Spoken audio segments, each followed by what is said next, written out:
Market to Market is everywhere you are. Subscribe to Market on YouTube, find us on the PBS video app to stream on demand, and add our 3 podcasts on your favorite podcasting app.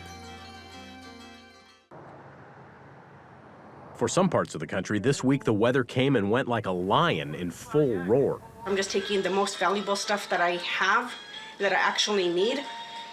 So pretty much everything else has to stay. Winds up to 70 miles per hour hindered firefighters and exacerbated 7 wildfires raging across several counties in drought-stricken New Mexico. Currently the most in any state, according to the National Interagency Fire Center.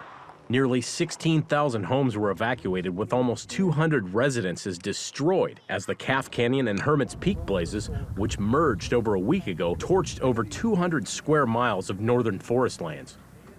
The blazes prompted the governor to seek disaster aid from the White House. We are going to be the very first state in the nation to have a presidential declaration accepted and signed by the president, unlocking all of these resources for watershed recovery, restoration of all of those wildlands, and personal, direct financial reparation and assistance before the fire is out.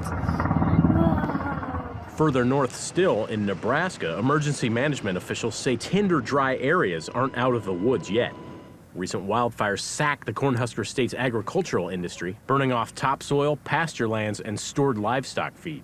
Fire-trashed center pivot irrigation systems could harbor another gut punch for producers, as insured values haven't tracked with cost-doubling inflationary trends over the past 2 years. The other shoe dropped early this week as parts of the Panhandle received up to 15 inches of unseasonal snow, with rain inundating most of the rest of Nebraska.